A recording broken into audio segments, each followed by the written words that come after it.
Buenas noches para todos. Muchas gracias por su asistencia y pues espero la conferencia del día de hoy sea de su agrado y pues vamos a empezar pues de inmediato. Mi nombre es Jason Parra, estudiante de la Universidad de Ciencias Aplicadas y Ambientales y pues el día de hoy la charla que vamos a hablar, bueno, perdón, que voy a abordar es sobre pues el manejo que se le debe dar al paciente quemado. ¿Listo?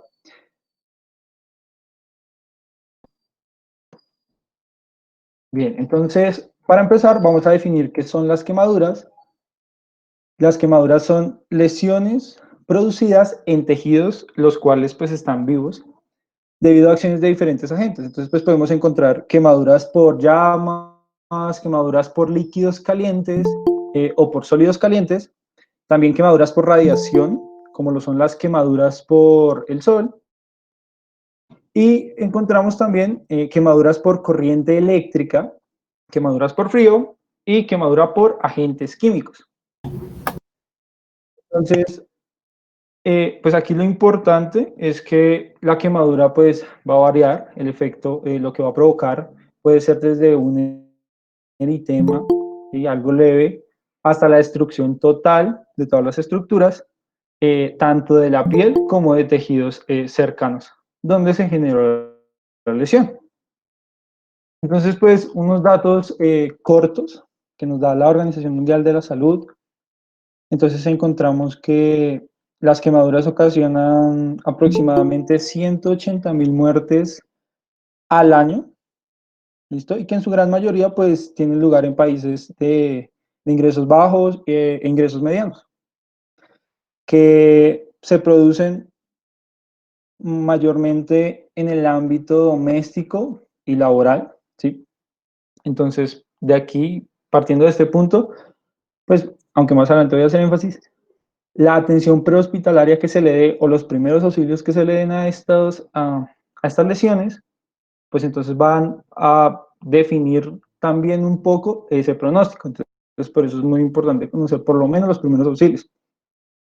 En cuanto a Colombia, entonces la OMS nos dice que 17% de los pacientes con quemaduras, especialmente los niños, sufren una discapacidad temporal y el 18% sufre una discapacidad permanente. El resto pues no sufre una discapacidad. En Colombia también se encontró, pues, el Instituto Nacional de Salud saca sus cifras anuales y pues se ha venido reduciendo la cantidad de pacientes quemados entre diciembre y enero, que son las fechas pues donde más eh, se encuentran este tipo de lesiones, debido pues a las fiestas y demás. Bien, entonces, ¿cómo se produce una quemadura? Tiene que haber una exposición, ¿sí? Entonces, pues, de las más frecuentes, la exposición a las llamas. Y vamos a imaginarnos que nuestra piel va a ser como un huevo. Entonces, aquí vemos, bien, eso es una piel bastante conservada, ¿sí? Aquí vemos también un huevo, pues en este caso lo vemos crudo, pero vemos como brilla, como aún todavía es líquido, conserva sus propiedades. Y si pudiéramos observar, pues vemos que sus proteínas aún están intactas. Un agente, en este caso pues el fuego, ¿cierto? Es como todo se empieza a endurecer. La temperatura, pues nos lleva a un proceso de desnaturalización de las proteínas del huevo, así pues como también nos lleva a la desnaturalización de las proteínas de la piel o del tejido que se exponga.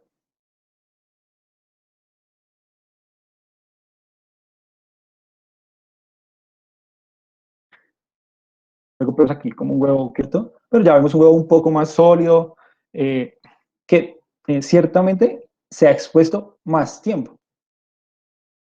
Y por último, ¿qué encontramos? Pues la verdad es que no encontré un huevo quemado en una imagen, entonces pues coloqué esta. Pero aquí quiero hacer referencia a que si yo pongo a freír un huevo y me pongo a jugar, me pongo a hablar, o me quedo dormido, después del tiempo pues el huevo se va a quemar y lo que quede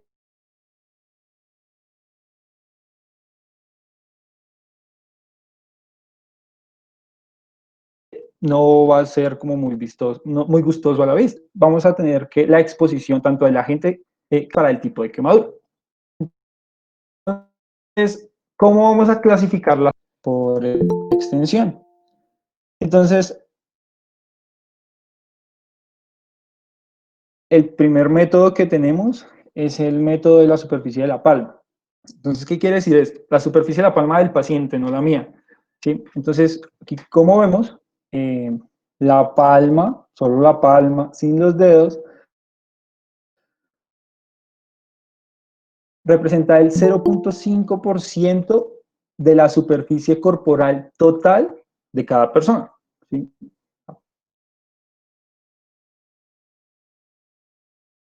Palma con los dedos. Estamos representando el corporal total de esa persona. Entonces, es quemadura. Entonces, la vamos a utilizar, por ejemplo, en casos donde sean quemaduras pues pequeñas o que sean quemaduras que no sean como seguidas, ¿sí? Que sean varias quemaduras en el cuerpo distribuidas de tal manera pues que no podamos como medirlo con las otras, con los otros métodos que ya les voy a presentar. Entonces, pues este es uno, ¿listo? Entonces esto es para quemaduras más irregulares. Entonces, el 1%. Otro método de clasificación es la regla de los 9. Entonces, aquí, ¿qué se hace?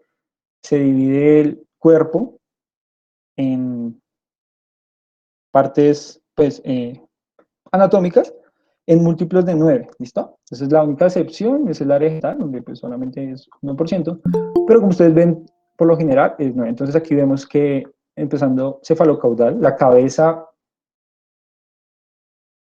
completamente, tanto anterior como posterior, representa el 9% de la superficie corporal, ¿listo? El tórax anterior representa el 9%, posterior 9%, ¿listo? Igual el abdomen, entonces 9% anterior, 9% posterior, y al igual en la por ciento. Entonces, en las extremidades inferiores, 9% por anterior, 9% por posterior. Y en las extremidades superiores, estamos hablando pues, de la división de 9 en 2, que sería entonces 4.5%. ¿Listo? Entonces, esto es una forma muy útil para clasificar la extensión de la quemadura, porque pues, más adelante vamos a necesitar conocer la extensión no precisa, pero sí aproximada, lo más cercano a lo real, eh, para manejar el paciente.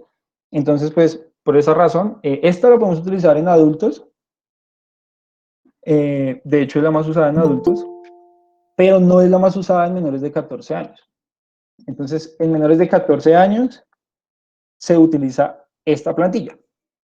¿Por qué se utiliza esta plantilla? De hecho, tanto en menores de 14 años como en mayores de 14 años, es la más precisa de todas.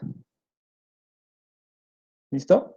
Entonces, es la más precisa de todas, debido a que pues está basada en cada parte del cuerpo conforme la persona va creciendo a partir del nacimiento.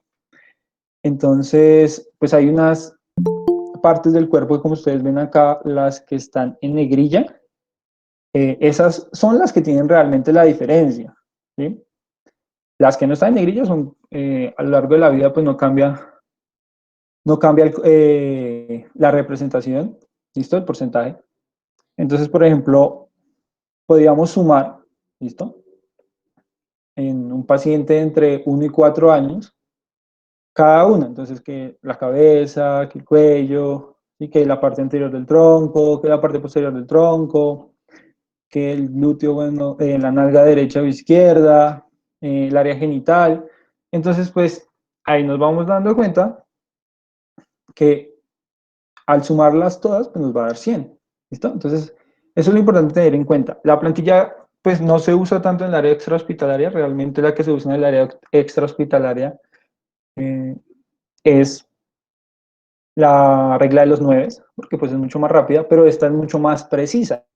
Entonces, la recomendación que nos hace la Asociación Americana de Quemados es utilizar esta en el área intrahospitalaria para hacer la reanimación hídrica y para todo lo que necesitemos, la clasificación por extensión. Entonces, ya veremos más adelante. Eso en cuanto a clasificación por extensión, pero también necesitamos hacer una clasificación por profundidad. Entonces, por profundidad encontramos varios sistemas de clasificación. Entonces está Benham, Converse, Smith y la clasificación de ABA, que es pues realmente la más usada, además de que la Asociación Americana de Quemados pues tiene un curso, ¿listo? Que se imparte a nivel internacional, como lo es el ABLS, es el soporte vital avanzado en quemaduras, y entonces pues por lo mismo es como la más usada. Pero pues aquí vemos el reflejo de las otras dos, y porque pues por lo general escuchamos como no, primer grado, segundo grado, pero pues no entendemos bien a qué hace referencia. Entonces, la clasificación de Benign tiene cada una de las quemaduras las pone como tipo A, tipo AB, de las cuales saca dos, una ABA, una ABB y la tipo B. La clasificación de Converse es la que más hemos escuchado, que es la que habla de primer grado, segundo grado, tercer grado y cuarto grado, ¿sí? Pero el segundo grado lo dividen tanto en superficial como en profundo. Y también, pues la clasificación, como les digo, la más usada es la ABA, y entonces esta me dice que tengo una quemadura superficial, ¿sí?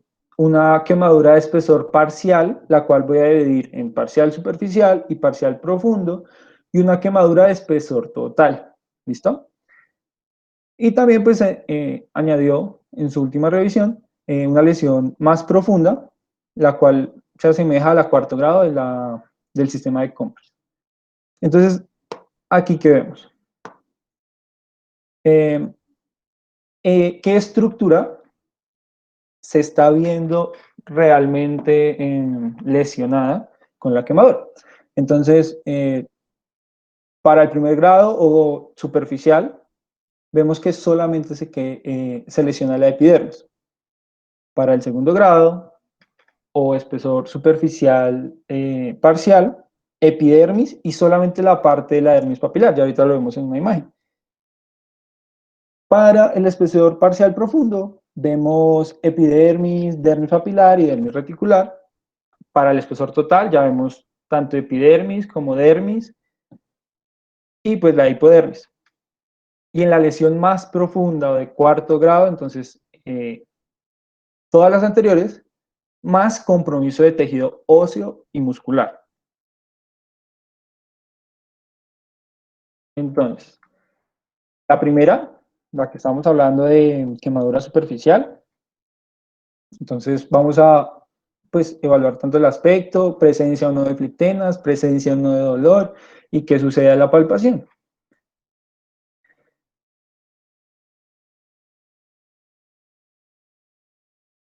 Entonces, en cuanto al aspecto,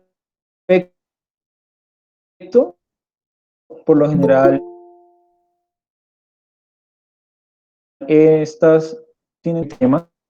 Dijimos que solamente iba a comprometer la dermis. Aquí vemos.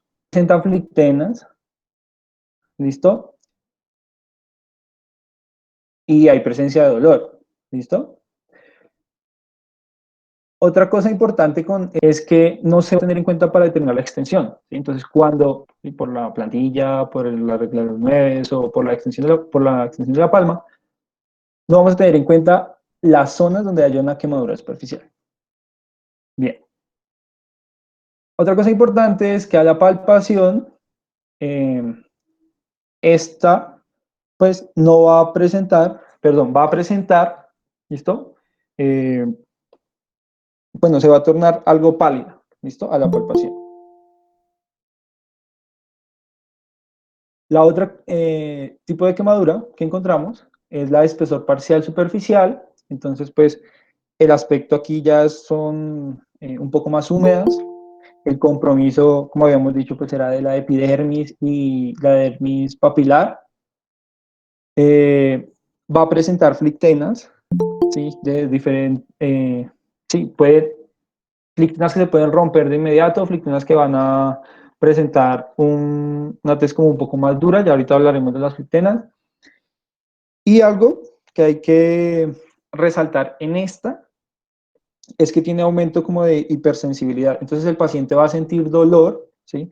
Y además va a sentir mucho dolor si la quemadura se va a exponer al aire. Entonces hay que tener mucho cuidado con eso. ¿Listo? Por eso es que hay que cubrirlas. Por eso y por lo que son muy propensas a infección. Pero entonces ya hablaremos. Y a la palpación, esta también puede tornarse algo pálida, pues al tocarla. Entonces, para tener esto en cuenta. Estas pues se van a ver ya un poco más rosadas, ¿listo? Entonces, pues en la clasificación, entonces como vemos acá. Entonces ya es un poco más rosada. Y ya luego vemos las quemaduras de espesor parcial profundas, ¿listo?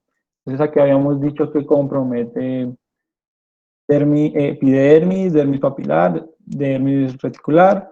Entonces, en cuanto al aspecto, vamos a ver que son ya un poco más secas, pues acá pues está con manejo, entonces está lubricada, pero se van a ver más secas.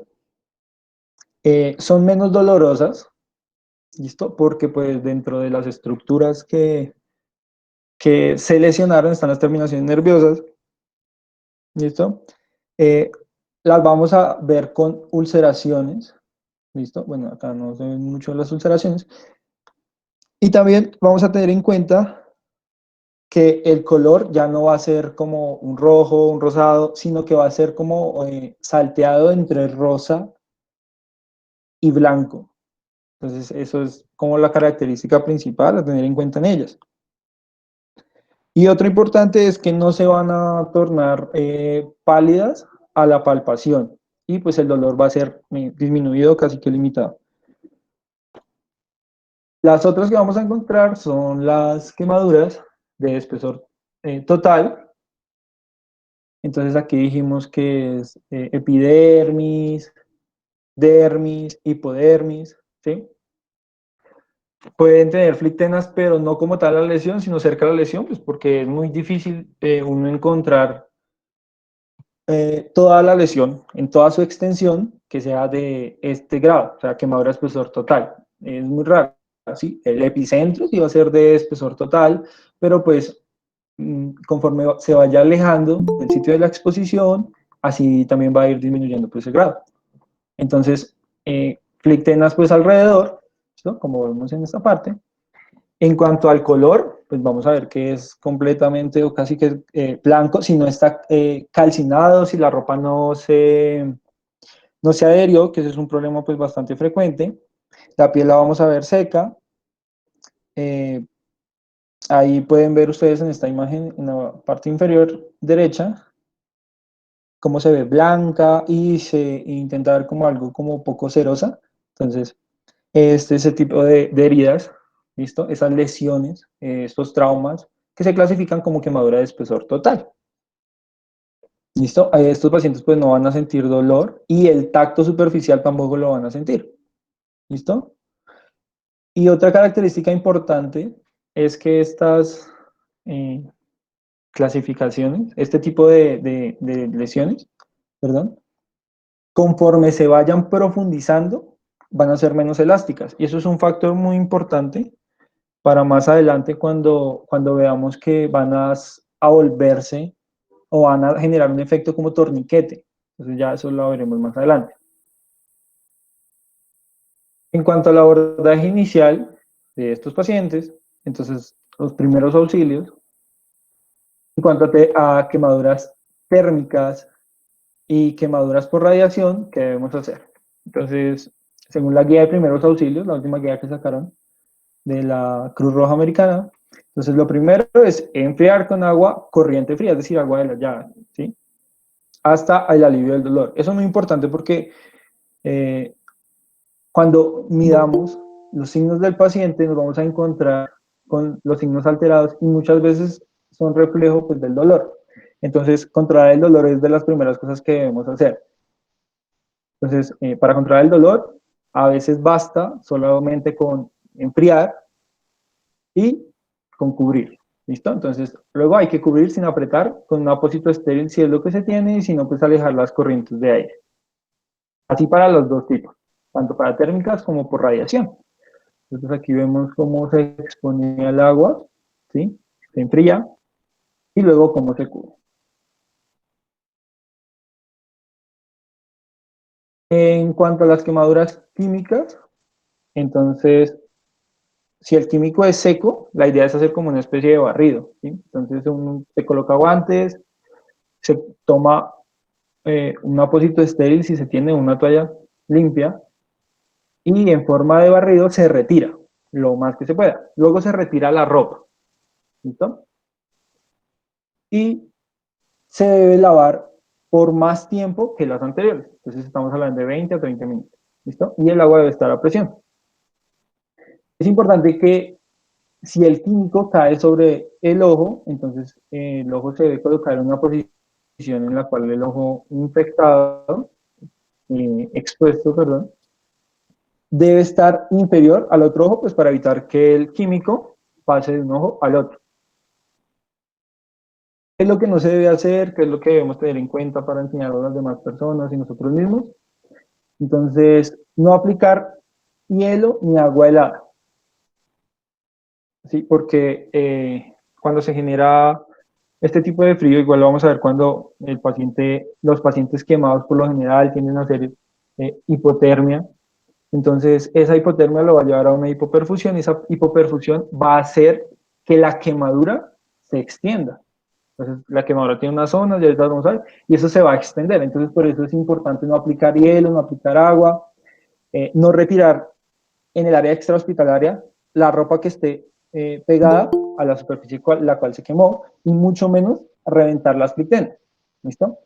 Y no utilizar ningún ungüento sobre la quemadura. ¿Listo? Todo esto es de primeros auxilios. En cuanto al abordaje ya del paciente, entonces está un abordaje primario y un abordaje secundario. Entonces aquí ya vamos a ver. El abordaje general del paciente quemado es un abordaje pues, similar al de los pacientes con trauma. ¿Sí?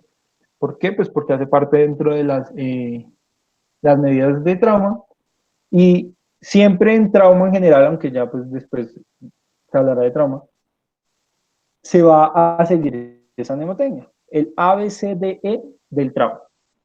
Entonces, ¿qué es lo que hay que verificar primero? Pues las lesiones que puedan estar comprometiendo la vida del paciente. Entonces, primero, vía aérea, ¿listo? B de ventilación, buena ventilación, C de circulación, déficit neurológico y exposición ambiental y manejo de la temperatura. En cuanto a la vía aérea, entonces, es importante que ante cualquier manejo de la vía aérea, pues uno también debe velar por el manejo de la columna cervical, ¿listo?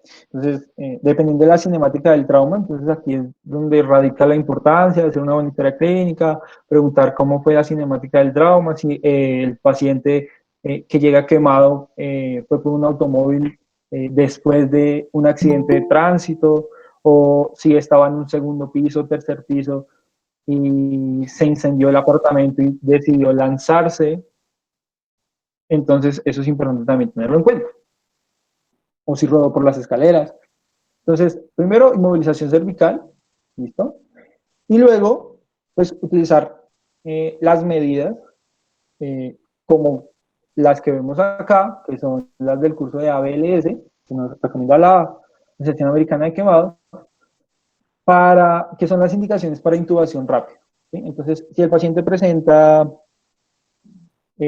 estridor, ¿listo? Ronquera, cuando también los pacientes que lleguen, vemos que están utilizando los músculos accesorios de la respiración, entonces aquí es muy importante, podemos decidir intubar el paciente, ¿listo? Cuando hay una extensión del 40 o 50%, mayor al 40 o 50% de la superficie corporal quemada, entonces aquí podemos intubar al paciente. Cuando el edema es significativo, o sea, ya se generó edema o el paciente nos comenta que hubo una inhalación de humo, ¿sí? Lo que me puede generar un trauma por inhalación, posteriormente generarme un edema. Entonces, yo puedo decidir hacer una intubación temprana antes de que se genere todo el edema, la vía aérea, y luego las estructuras de referencia para la intubación se borren y yo no pueda realizar una buena intubación y tenga que ir por medios quirúrgicos para el manejo de la vía aérea difícil. ¿Sí? Si el paciente presenta hipoxemia, si requiere hacerse el traslado del paciente, entonces lo vamos a trasladar. Llegó por sus propios medios aquí, es un centro de atención primaria, estamos en el rural y necesitamos trasladarlo de inmediato. Entonces, yo decido intubar a ese paciente, ¿sí? Porque puede complicarse durante el traslado y pues un paciente que se complica durante el traslado y necesita intubación, hay que parar la ambulancia, y en caso tal de fallar hay que ingresar al centro de atención más cercano, ¿sí? Lo que pues a la final demora el paciente. Entonces pues la idea no es esa, entonces es que el paciente salga de una vez con todas las condiciones necesarias para llegar al sitio de referencia al cual pues, se le ha destinado. ¿Listo? Y las quemaduras circunferenciales, que era lo que hablaba ahorita. Entonces las quemaduras cuando son muy profundas, entonces son menos elásticas. Y las quemaduras circunferenciales me generan un efecto de tipo torniquete. Entonces puede ser tanto en las extremidades como puede ser en el tórax, en el abdomen o hasta en el cuello. En este caso de vía aérea, pues hablaríamos de las del tórax y las del cuello, lo cual me limitaría la ventilación del paciente. Entonces, para verificar la ventilación del paciente, ¿yo qué debo hacer? Entonces existen varias mnemotecnias. La mnemotecnia que nos recomiendan es la de MES.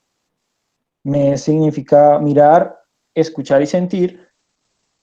Entonces, mirar que la expansión torácica, ¿sí? Entonces, hay que verificar esto. Escuchar el paciente, entonces, si hay posibilidades, auscultar a ese paciente. De lo contrario, acercarnos para verificar si hay exhalación. Y sentir, entonces, acercarnos a ese paciente y verificar si está haciendo una exhalación. Esto como regla general en todos los pacientes de trauma, ¿sí? En los pacientes quemados, entonces hay que tener en cuenta, por ejemplo, que si se sospecha de una lesión por inhalación, ¿sí? Entonces esos pacientes, lo indicado es un administrable, oxígeno alto flujo, ¿sí? Si no tiene otras consideraciones, entonces lo puede hacer por medio de una máscara, ¿sí? De no reinhalación, la cual le pueda proporcionar a ese paciente oxígeno al 100%. Y pues debemos sospechar la inhalación o la intoxicación por monóxido de carbono, ¿listo? Generalmente los pacientes que relatan que estuvieron mucho tiempo expuestos al incendio en espacios cerrados, ¿sí? O de pronto el paciente está inconsciente, pero las personas que lo traen, personal de atención prehospitalaria o demás familiares, indican que el lugar del accidente tenía mucho humo y demás, entonces pues ahí sospechamos una lesión por inhalación y una posible intoxicación por monóxido de carbono. Entonces, la guía nos dice que nos podemos guiar en cuanto a los niveles de intoxicación, pues basados en estas características. Entonces me dicen que por lo general los niveles inferiores a 20% de, de carboxiemoglobina, perdón, no presentan síntomas. Entonces, carboxiemoglobina de 20 a 30%, entonces el paciente va a presentar posiblemente cefalea. ¿Listo? Cefalea de náuseas. Carboxiemoglobina de 30 a 40%, entonces el paciente va a presentar confusión y además visión borrosa. De 40 a 50%, el paciente va a presentar síncope, también puede estar acompañado por taquipnea, por taquicardia. Entre el 50 y el 60%, el paciente me puede presentar un estado comatoso que lo puede llevar hasta convulsiones. Y pacientes que tengan unos niveles de carboxiemoglobina superior al 60%, aparte de todas las manifestaciones anteriores, el paciente pues tiene una probabilidad mayor de morir. Entonces esto es importante. ¿Cómo se trata esto? Pues por lo general la carboxiemoglobina se va a disociar alrededor de 4 horas, pero para lograr una disociación más rápida, entonces el tratamiento es administrar oxígeno a un 100%. Entonces, si el paciente está inconsciente y se lo requiere, pues estamos hablando de un manejo avanzado de la vía aérea con una intubación endotraqueal. Si el paciente no está en una condición que lo requiera, entonces pues utilizamos una máscara de no reinhalación, que son las que me proporcionan oxígeno al 100%, pues alto flujo. ¿Listo? Otra de las recomendaciones en cuanto a la buena ventilación es pues mantener la vía aérea permeable y pues todos los pacientes que ya estén en tratamiento debemos inclinar la cama más o menos a 30, 45 grados. Esto me va a ayudar a disminuir mucho el edema, entonces hay que tener en cuenta eso también. Bueno, en cuanto a la circulación, entonces inicialmente podemos evaluar la frecuencia cardíaca, la presión arterial, pero lo primero que debemos hacer siempre en cuanto a circulación es proporcionar al paciente uno o dos accesos venosos. ¿Listo? Entonces, uno, regla general a todos los pacientes. Dos accesos venosos a pacientes que presenten 15 a 20% o superior de la superficie corporal quemada. ¿Listo? Entonces, el volumen inicial de líquido que se le va a pasar al paciente va a ser sin tener en cuenta el porcentaje de la superficie corporal quemada, ¿sí? De la clasificación por extensión. Entonces, ahí nos hacen dos recomendaciones. Una para mayores de 14 años y una para menores. Entonces, para los mayores de 14 años, vamos a proporcionar 500 mililitros en una hora. ¿Listo? Para los mayores. Para los menores de 14 años, vamos a proporcionar 250 mililitros en una hora. ¿Listo? ¿Qué más debemos hacer en estos pacientes? Proporcionarles sondas. Entonces, si no está contraindicado, es decir, si la zona de la quemadura pues me lo permite, sonda Foley, listo, conectada a Cistoflow, porque eso es muy importante para la monitorización de la reanimación hídrica. Entonces necesito una sonda. Y una sonda nasogástrica, por la cual, si el paciente mejora, entonces me evita el reflujo. Y además, por aquí también está recomendado administrar al paciente líquido, pues para hacer la hidratación. ¿Cuáles son los objetivos de la reanimación? Bueno, entonces la reanimación hídrica pues es importante porque el proceso del paciente quemado va a hacer que pierda bastante líquido en el área intravascular. Entonces, ¿qué necesitamos? Mantener una adecuada perfusión. Entonces, ese va a ser nuestro objetivo. ¿Listo? ¿Cuáles pueden ser las complicaciones de la reanimación hídrica? Que haya una reanimación excesiva o que haya una reanimación insuficiente. ¿Listo? Si es excesiva, entonces podemos aumentar el edema. ¿Sí? Entonces, un edema que se va a generar normalmente en 24 horas posterior a la lesión, lo vamos a agravar. ¿Listo? Sobre todo pues en extremidades, en la región facial,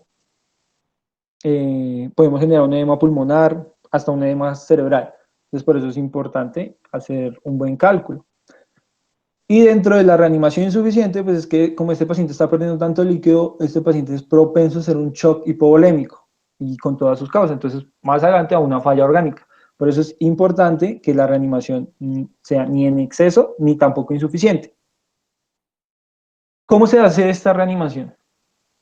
Entonces, la reanimación, lo que se recomienda es utilizar la fórmula de Parkland.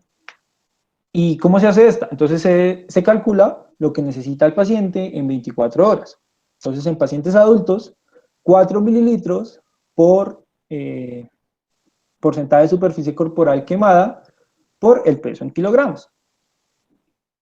De lo que nos dé, de ese resultado, el 50% lo vamos a administrar en las primeras 8 horas y el otro 50% lo vamos a administrar en las 16 horas siguientes. Entonces acá traemos un ejemplo. A las 4 p.m. está usted en el servicio de urgencias, ingresa un paciente masculino de 25 años, peso 70 kilogramos aproximadamente, quien a la evaluación se determina que tiene un 30% de la superficie corporal quemada, procedente de un incendio. El personal de ambulancia indica que el incendio fue a las 3 p.m. aproximadamente, trae acceso venoso periférico en miembro superior, por el cual se le han administrado 1000 mililitros de lactato de riñón. Entonces, ¿qué hay que hacer con ese paciente? Primero, debemos calcular los líquidos que requiere en las primeras 24 horas. ¿Listo? Entonces, ¿cómo hacemos eso? Reemplazando en la fórmula. Entonces, 4 mililitros por la superficie corporal quemada, que en este paciente es del 30%, por el peso, que era de aproximadamente 70 kilogramos, me da un total de 8.400 mililitros en 24 horas. Bien, ¿cuál es el segundo paso? Pues cuánto le voy a dar en el primer tiempo que tengo, que son las 8 horas, y cuánto en las 16 horas. Entonces dijimos 50 y 50. Entonces es dividir ese total en dos. ¿Listo? Entonces quiere decir que en las primeras 8 horas le voy a dar a ese paciente 4.200 mililitros. Ahora, debo restar lo que se le administró en la ambulancia porque pues necesito evitar las complicaciones por exceso. Entonces, ¿cuánto se le administró en la ambulancia? 1000. Entonces, 4.200 menos 1000 igual 3.200. ¿Para cuánto? 7 horas, porque básicamente ya pasó la primera hora, desde que se expuso a la quemadura. Ahora, debemos calcular pues, la velocidad de infusión en las primeras 8 horas. Entonces dijimos que nos quedan 3.200 mililitros para 7 horas. Eso nos da 457 mililitros por hora, es decir, de 4 de la tarde a 11 de la noche de ese mismo día. Y la velocidad de las 16 horas restantes. Entonces, igual, ¿listo? Bueno, aquí quedó mal, porque eso no es 3.200, debe ser 4.200, ¿listo? Dividido 16. Lo que nos de ahí, que sería 4.200 dividido 16, 262, sí quedó bien, pero está mal acá el cálculo, es 4.200. Es 262.5 por hora, se lo debemos administrar desde las 11 p.m. a las 3 p.m. del día siguiente. En cuanto a los menores de 14 años, entonces, vamos a utilizar una modificación de la ecuación anterior, es en la cual decimos que no se va a multiplicar por 4 mililitros, sino por 3 mililitros. ¿Listo? Entonces, 3 mililitros por superficie corporal quemada por el peso en kilogramos. ¿Listo? Si es mayor, si pesa más de 30 kilogramos. Si pesa menos de 30 kilogramos, entonces aquí es importante tener en cuenta que además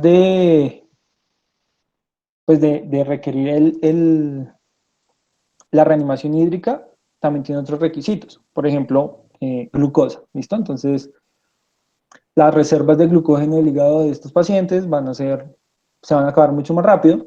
Entonces, el paciente necesita un líquido diferente, ¿sí? En todos los pacientes la recomendación siempre es usar lactato de riñón.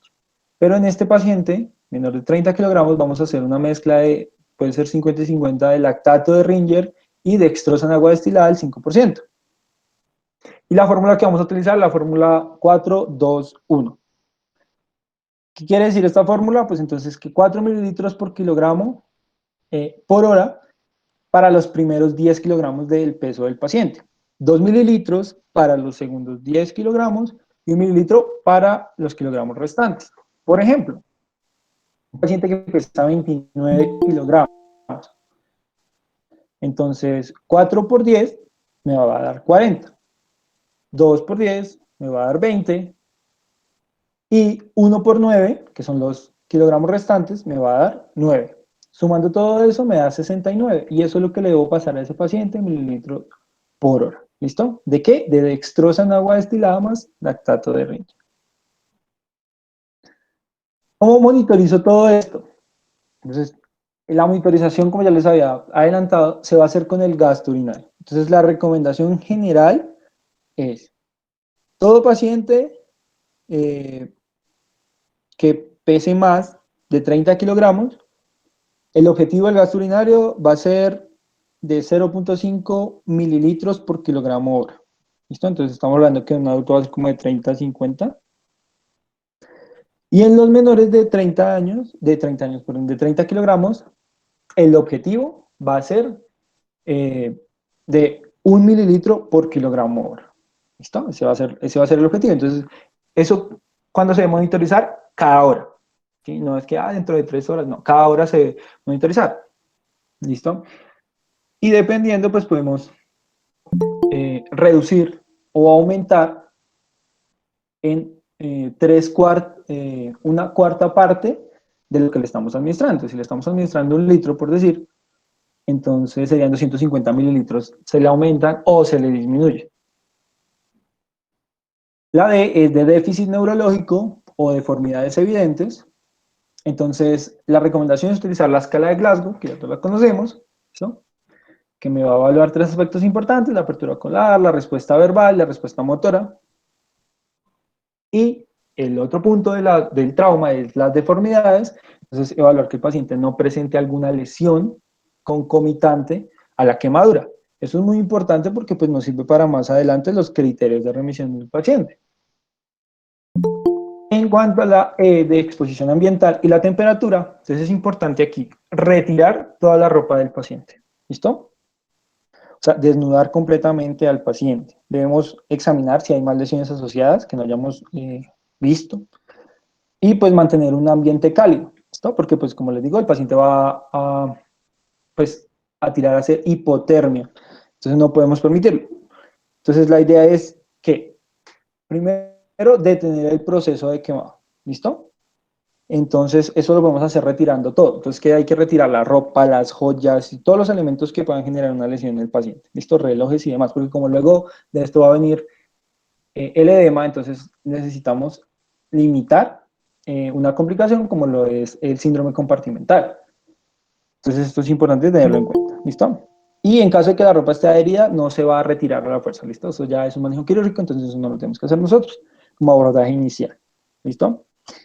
Importante que independientemente de que haya una lesión facial o no, hay que retirar en el paciente los lentes de contacto, ¿listo? Porque hago punto de énfasis ahí porque se olvida mucho. Entonces, el paciente y nunca se pregunta si tenía o si usaba lentes de contacto, la gente se le olvidó, se sedó el paciente y se intubó el paciente, 3 días en UCI, nadie ha verificado, tiene edema periorbital y tiene unos lentes de contacto ahí, ¿listo? Entonces, independientemente de que requiera o no limpieza facial, independiente del grado que tenga de la lesión, de la quemadura. Otra cosa importante, pues, es intentar controlar la temperatura. Entonces, aquí vemos los puntos importantes de atención prehospitalaria en cuanto a manejo de la temperatura. Aquí podemos utilizar líquidos calientes, ¿sí? No infundidos en este caso, pero se deben colocar debajo de las axilas, a las laterales del cuello o en el área genital y cubrir al paciente con una sábana o con apósitos estériles. No es como momificarlo, ¿sí? No es envolverlo ahí en todas las compresas en la institución, no. ¿Listo? Controlar la temperatura se puede hacer con una sábana limpia, caliente, si la quemadura pues es superficial o es de profundidad parcial. ¿Listo? Entonces, en cuanto al manejo del paciente quemado, como les decía, la quemadura, pues el pronóstico del paciente va a depender de la extensión, ¿listo? El área que cubra la quemadura y también de la profundidad. Entonces, teóricamente tenemos 3 zonas en la quemadura. Una zona de coagulación, una zona de éstasis y una zona de hiperemia. La de coagulación, pues es la zona más afectada, es la que tiene el contacto directo con la lesión, con el agente, perdón, entonces con la llama, por ejemplo. Eh, Después de haber tenido el contacto, ¿listo? Lo que va a pasar es que todas las células de aquí se van a morir, ¿listo? Entonces la necrosis va a ser completa, va a tener incapacidad para la regeneración, ¿sí? Y además tiene, pues es propensa a expandirse, ¿listo? Entonces como la hipotermia. Por eso es que inmediatamente uno debe colocar hielo, porque puede generar hipotermia en la zona de éstasis, por ejemplo, que es la que está adyacente, Y la hipotermia genera hipoperfusión y esa vasoconstricción que genera hipoperfusión y esa hipoperfusión pues me permite extender esta zona. La siguiente zona es la zona de éstasis. Pues ahí, como ustedes pueden ver, es la que está adyacente. ¿Listo? Tiene bajo flujo sanguíneo, pero pues por lo menos va a tener algo. Y la siguiente zona es la zona de hiperemia. ¿Listo? Como les digo, cada una de estas zonas está propensa a dejar expandir la que está adyacente. Entonces, por eso es importante el manejo del paciente. ¿Listo? ¿Qué, ¿Qué tenemos que tener en cuenta en el manejo del paciente? Que hay unos criterios para remitir el paciente. ¿Sí? O sea, el que se va a ir para un centro especializado de quemados y el que no. Entonces, más adelante lo vamos a ver. Pero si se va a remitir el paciente, entonces el manejo va a ser muy general. ¿Sí? Entonces, ¿cuál va a ser nuestra prioridad? Los problemas que amenazan la vida del paciente. ¿Listo? Entonces, el ABCD, que si la vía aérea, o que si está haciendo un síndrome compartimental. ¿Listo? Entonces, eso es lo que debemos evaluar primero en el paciente. ¿Sí? Esa es nuestra prioridad, no manejar las lesiones como tal, porque pues el paciente se va a remitir y allá le van a hacer un manejo quirúrgico. ¿Sí? Entonces, si no le vamos a hacer manejo quirúrgico nosotros, es mejor intentar no manipular las lesiones. ¿Listo? Entonces, realizar la evaluación primaria, lo que les digo, el ABCDE, ¿listo? Y documentar las quemaduras, eso también es muy importante, porque limita en la zona de remisión, en el sitio de remisión, esa segunda parte, ¿listo? Entonces, si ya están documentadas cuáles son las quemaduras de primer grado, segundo grado, tercer grado, entonces el paciente le queda, al profesional que lo reciba le queda mucho más fácil manejar ese paciente, ¿listo? Aunque igual eso siempre se habla en las remisiones. Cubrir. Entonces, ¿con qué se cubre? Con un vendaje seco y limpio. ¿Listo? La idea es evitar la infección y también evitar la hipoperfusión. Cabe aclarar que no, en ninguna guía, tanto de la ABA, ATLS, guía práctica clínica aquí de Colombia, que es como del 2009, una chilena que es como del 2016, en ninguna, y hay estudios de Cochrane, en ninguno recomiendan la profilaxis antibiótica en estos pacientes. ¿Listo? Entonces no se recomienda. Luego se hace una limpieza, entonces, pues no va a ser necesario si el paciente va a tener un manejo quirúrgico avanzado. ¿Listo? Solamente, pues, eh, cualquier regla, y además rodó en el paciente en el suelo, pero como les digo, es importante la historia. Si el paciente rodó en el suelo, entonces podemos decir que tiene quemaduras de segundo grado. Entonces vemos tierra y demás y debemos retirarlas con solución salina, ¿sí? Haciendo una irrigación tibia. Y eleve la extremidad, así como se eleva el paciente, ¿sí? La cabecera de la cama se debe elevar 30, 45 grados, la extremidad también para disminuir el edema que se puede crear más adelante. Ahora, si el paciente no tiene criterios para ser remitido, o si el traslado está retrasado, o sea, se demora más de 24 horas, pues no podemos dejar al paciente ahí acostado como, no, señor, sí, ya, mañana, pues, o mañana viene la ambulancia por usted. ¿Sí? No podemos hacer eso. Entonces, ¿qué debemos hacer? Entonces, primero hay que preparar varias cositas. Dentro de las cositas básicas que hay que preparar, entonces, solución salina, guantes estériles, guantes limpios, apósitos estériles y un instrumentario estéril básico, tijeras, pinzas, bisturí. ¿Sí? Gasas estériles, clorexidina, es importante, y sulfadiazina de plata. ¿Listo? ¿Qué otras cosas nos recomienda la guía? Utilizar apósitos como el Aquacel, gel como el Duoderm, ¿listo? Por ejemplo, el Aquacel, lo que es, pues, como les digo, un apósito, ¿listo? Básicamente contiene plata ionizada, que lo que le da es pues un efecto antimicrobiano de amplio espectro, y esto se va a utilizar después de que se le hagan otros procesos al paciente. Y el Duoderm se va a utilizar en pacientes con lesiones de segundo grado hacia adelante, ¿listo? Que no vayan a requerir manejo quirúrgico. Y esto es un gel, ¿listo? Que pues va a ayudar con la restauración del tejido. Tiene hidrocoloides, entonces pues va a ayudar con la restauración del tejido. En cuanto a la quemadura superficial, entonces, ¿qué se debe hacer? Usar guantes limpios, y luego de eso se va a lavar con agua o solución salina. Lo recomendado pues es utilizar solución salina, ¿listo? Se hidrata la piel y se cubre con gas estéril, ¿listo? Es básicamente eso, la quemadura superficial.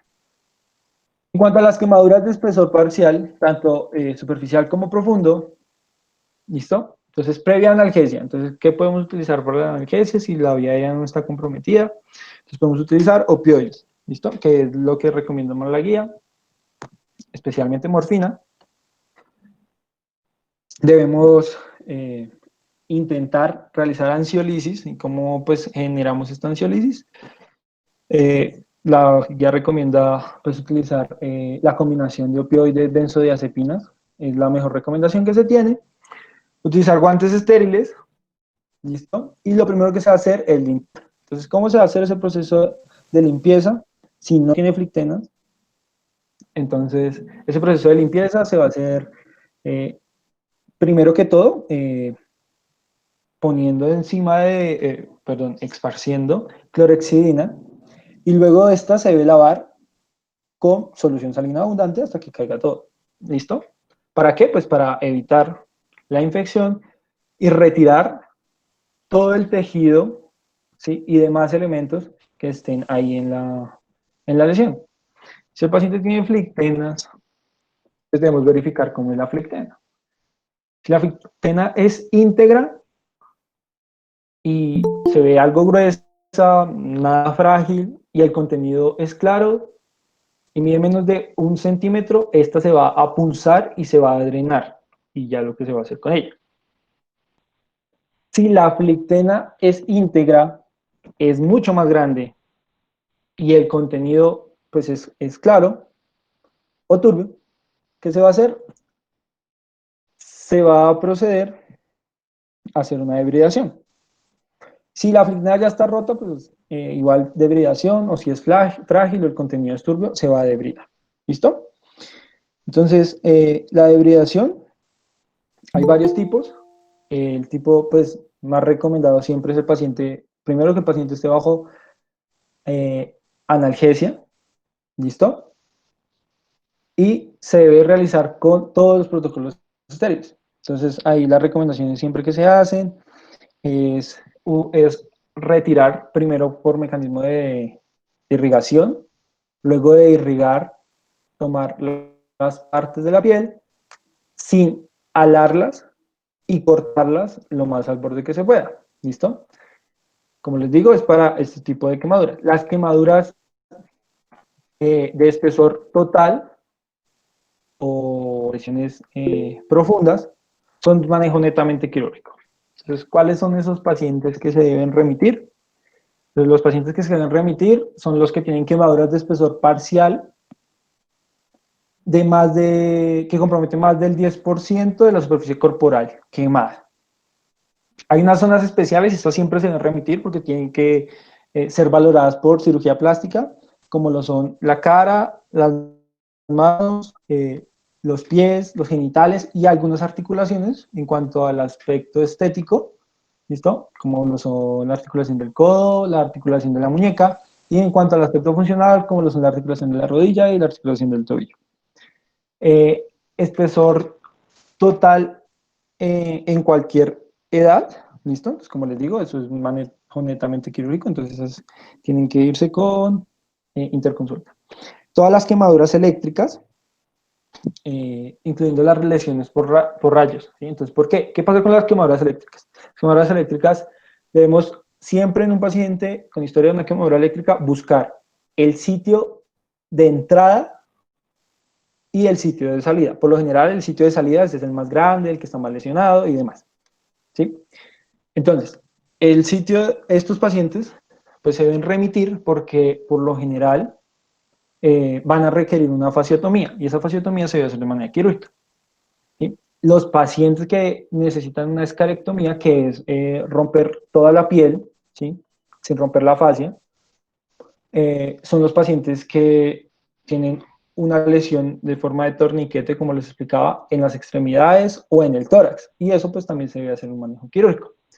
Las quemaduras químicas, que no se conozca el químico que originó, la quemadura, entonces se debe remitir para manejo pues, más especial y también pues, las que hayan quedado en los ojos o en la mucosa, ¿listo? En cualquier mucosa. Las lesiones por inhalación también se deben siempre trasladar porque estas a lo largo del tiempo, sobre todo las infraglóticas por los elementos que pudo haber inhalado el paciente, partículas, pueden generar lesiones que más adelante van a generar una obstrucción y si no se maneja adecuadamente, entonces pues el paciente se va a complicar. Por eso está, siempre que digan, no, es que se lesionó, lo que les decía, un ambiente demasiado cerrado, mucho humo, inhaló demasiado humo por mucho tiempo, pero el paciente se siente más o menos bien, entonces esos pacientes se deben remitir para una valoración completa. ¿Listo? ¿Qué signos nos dan pauta de que la lesión, de que puede haber lesiones por inhalación? Bueno, cuando se hace una valoración, la orofaringe, se observan lesiones pequeñas, el paciente tiene un esputo carbonáceo, eso también es importante tenerlo en cuenta porque quiere decir que es un paciente que ha inhalado bastante humo y podemos sospechar una lesión por inhalación. El paciente con trastornos médicos preexistentes que complican el manejo, entonces aquí estamos el paciente que tiene diabetes, por ejemplo, entonces esos pacientes se deben remitir, los pacientes de difícil hidratación, entonces un paciente con una insuficiencia cardíaca congestiva, ¿sí? Entonces y una quemadura de espesor parcial profundo. Entonces ahí no es tan fácil la reanimación hídrica, entonces necesitamos remitir a ese paciente. Una quemadura con un trauma concomitante, entonces que si tiene fractura, entonces aquí es como que ¿sí? ¿Qué vale más en este momento? Entonces, si es una fractura de fémur expuesta, ¿sí? Con compromiso de la arteria femoral, por ejemplo, entonces, pues lo primero es versus una quemadura de espesor total, pero en glúteo. Pues aquí lo que pesa más es la fractura, ¿sí? Si ya el trauma es más pequeño, pues pesa primero la quemadura. Niños quemados en centros con poca disponibilidad de recursos, entonces, tanto recursos físicos como humanos. ¿Listo? Entonces, que el niño se quemó, entonces no, aquí no tenemos absolutamente nada para hacer manejo, no tenemos alta tecnología como lo son el ACOT eh, y el GEL. Entonces, pues, en este caso, lo que se hace es remitir a esos pacientes para una valoración más completa. Y por último, pacientes que requieren apoyo emocional, apoyo social o rehabilitación, ¿listo? O pacientes con trastornos psiquiátricos. Entonces, todos esos pacientes se deben remitir. Y eso es todo por hoy. Muchas gracias.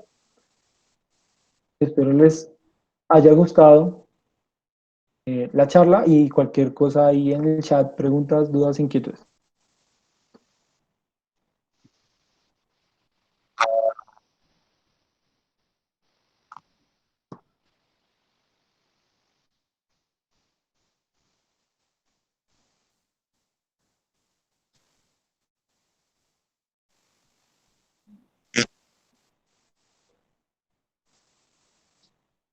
O sea, la hidratación en la lesión como tal, ¿sí? ¿A eso es a lo que se refiere?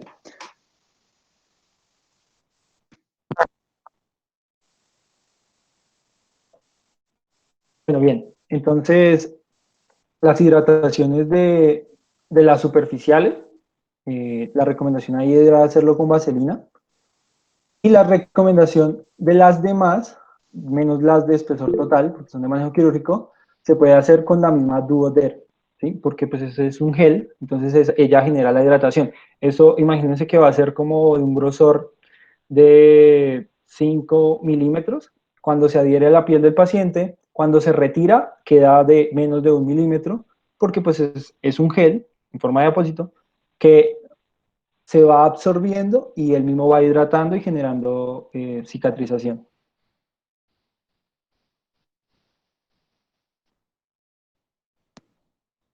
No sé si hay otra parte de estas últimas.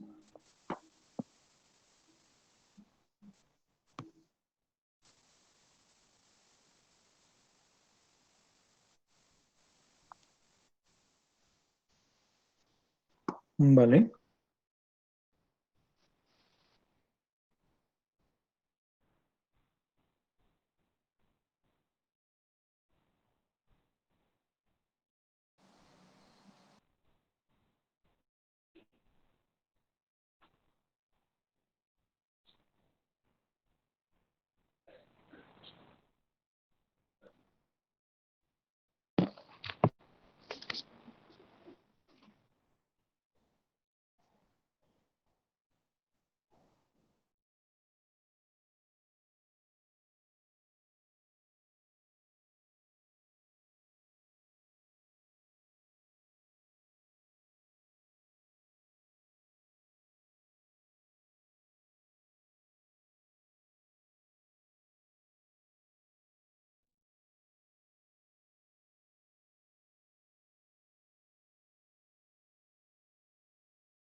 Bueno, eso era un caso específico ahí en la guía y decía que esos pacientes que llegan después de 8 horas, pues requieren una hidratación de las 16 horas restantes. Entonces eso es lo que se le va a hacer a ese paciente. ¿Listo? Entonces recuerda, se va a hacer el cálculo de las 16 horas que le faltaban al paciente, pero se va a monitorizar con el gasto urinario. Entonces, si el gasto urinario no es el objetivo, el del 0,5 mililitros, entonces si lo requiere, lo vamos a aumentar. Eh, si no tiene ninguna contraindicación del paciente, como entonces estamos hablando de insuficiencia cardíaca congestiva, por ejemplo.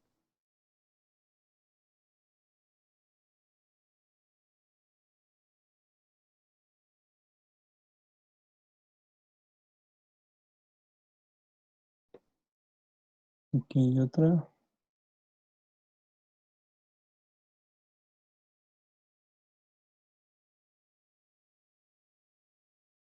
Sí, en el manejo inicial, en cuanto a maneja la alteración hidroelectrolítica, entonces en el manejo inicial, por eso la recomendación es pues mantener a este paciente. Pero dentro de los laboratorios que debemos pedirle, pues sí está la química sanguínea y es verificar los valores de, ¿listo? Entonces, al principio, o sea, dentro de nuestras primeras 24 horas, nuestro objetivo es la reanimación hídrica del paciente, ¿sí? Posterior a los resultados, entonces también debemos aquí ajustar si el paciente pues presenta, por lo general lo que presentan los pacientes son hipercalemia, entonces es lo que genera. Y generalmente lo hacen los pacientes que tienen una quemadura eléctrica porque esta es la que más daña el tejido. Entonces, esta es una de las complicaciones. Y sí, la administración de líquidos va a depender de la estabilidad del paciente, pero como te digo, las primeras 24 horas nuestro objetivo es la reanimación hídrica para que el paciente no entre en shock.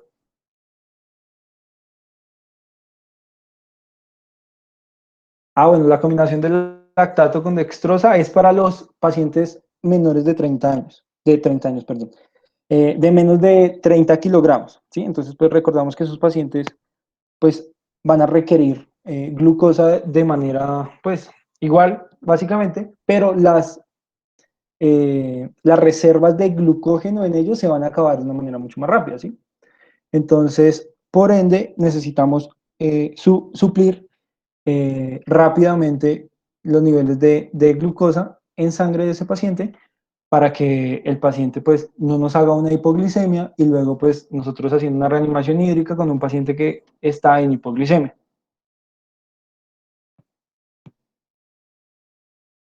La reanimación hídrica se indica a un paciente pues ATLS, que son como las guías más grandes, indica que después de 20%.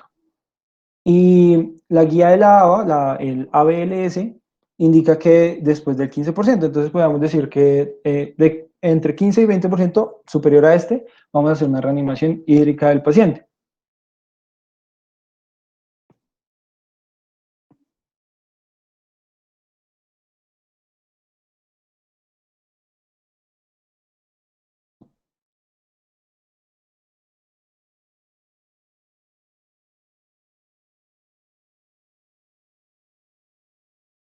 No, no es independientemente de la edad. La guía solamente nos está recomendando es en los pacientes donde los niveles de glucógeno, pues las reservas de glucógeno, perdón, se van a acabar mucho más rápido. Entonces, en este caso solamente nos recomienda para los menores de 30 kilogramos.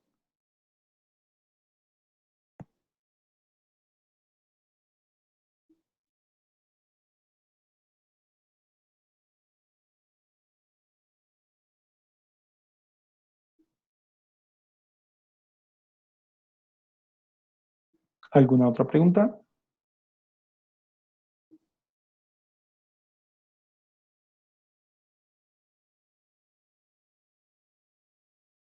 Bueno, entonces no siendo más, muchas gracias a todos, espero les haya gustado y espero nos acompañen en las próximas charlas. Que tengan una buena noche.